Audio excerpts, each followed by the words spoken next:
It's great to be.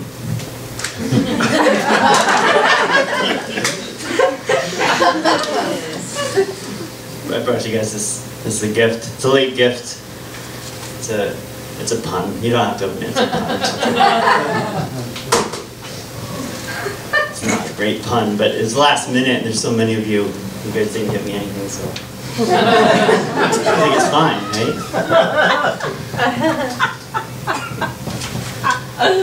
People are always telling me the importance of stage presence.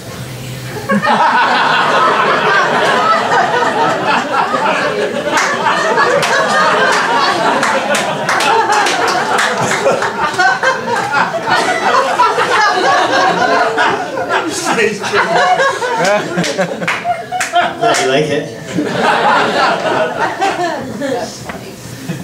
I usually have a guitar. I'm a songwriter too, so I find tremendous comfort in having a microphone pointed at my genitals.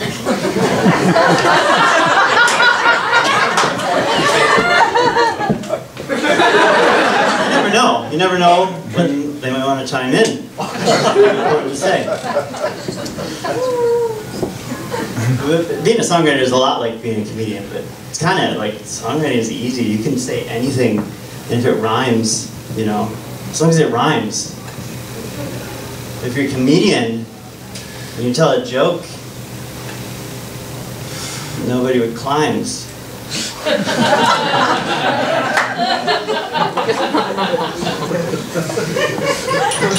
I had a tough time finding a pair of socks today, but I found a pair of pants on the first try.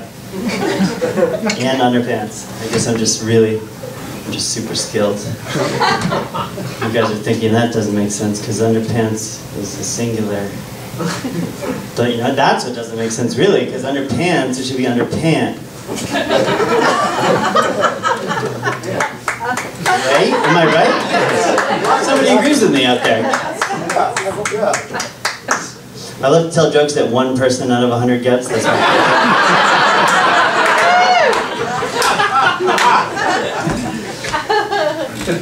success. I realized the other day that we're living in the 10s. You guys think about that? Like I was born in the 80s and the 90s. This is the 10s right now. When they look back, they're going to be like, oh, back in the 10s. Justin Bieber was just a musician back then, and it was a wild world. I guess the teens, really. We're in the teens. Which explains a lot of our behavior.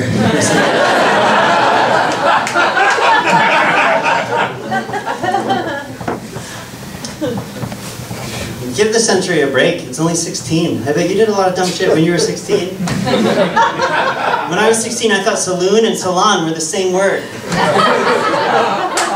Tomato, tomato. Saloon, salon. When I was 16, I didn't know how to blow my nose. I thought you were supposed to make a noise, and when I blew through my nose, it didn't make a noise, so I would go. Because my grandfather had a really big nose, and he sounded like an elephant when he blew his nose, and I thought I was doing it wrong. I was a sniffly teenager, but like let's just give it some time, right? It's a 16-year-old century. Just give it a break. Does anybody remember Freedom Fries?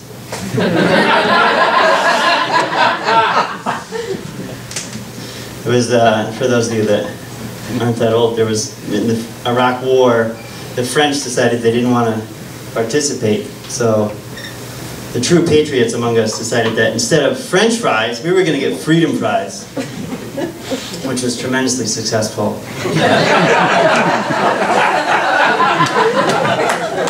They lost billions in revenue, I guess. And so in that vein, I was just thinking about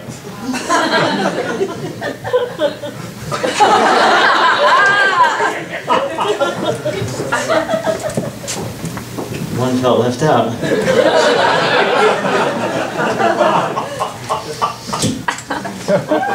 So I was thinking, instead of the trumpet, we should call it the tolerance horn.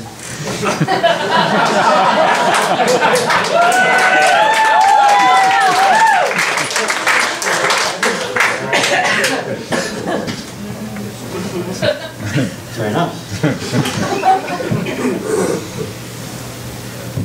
Do you ever find yourself wondering if people are going to laugh at the end of this sentence?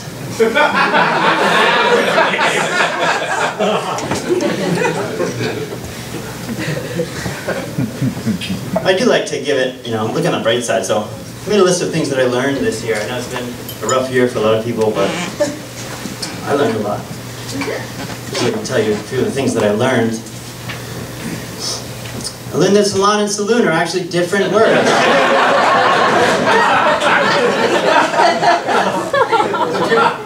Look at it. I learned the human body is 70% water, but that doesn't really help you when you're thirsty. I learned your boss doesn't like it when you tell him you're going to get a haircut and come back drunk.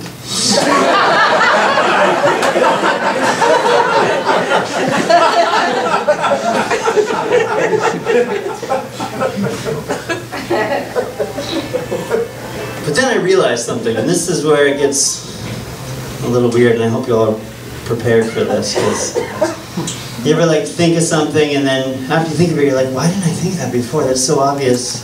It's definitely true. So I thought this was a joke when I started, but once I started thinking about it, it became painfully obvious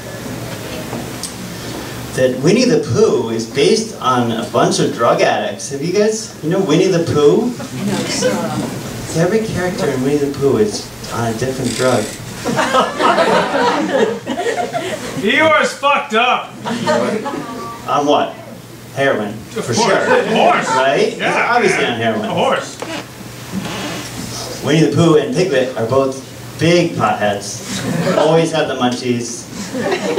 Always stumbling around, getting their butts stuck in holes, and Piglet gets super paranoid, and what's a heffalump thing? He sees things like a woozle and a heffalump. This will be really funny the next time we watch Winnie the Pooh, because it's probably been a while, but trust me, it's pretty spot. Tigger, do I have to even... Tigger.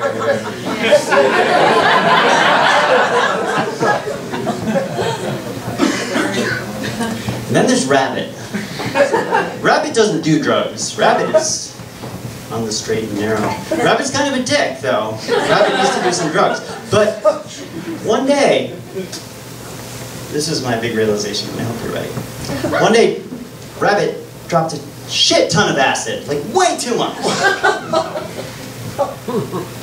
And I came to the realization that actually all of us are just part of his hallucination. There's one of you out there that's Rabbit having a hallucination of this. This isn't real. Do you think that this isn't real?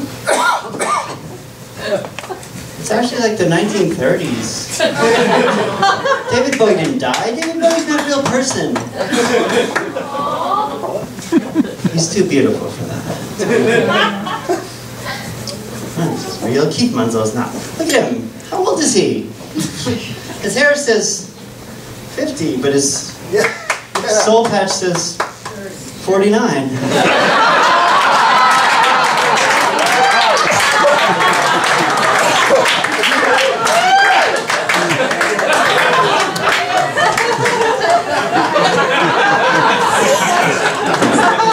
The ice cream is in the mailbox. Yeah. I don't know what that means. That's your subconscious. So one of you out here that's listening to this shit, you have some subconscious thing, and you're gonna come out of this trip in a couple days and be like, oh, I know what it means. None of you know what it means with that one dick. You know who you are. We're all just figments of some dick who leaves. I don't like it. Do you like it? I say no. Some British douche who leaves ice cream in mailboxes? That's just annoying. I say we strike.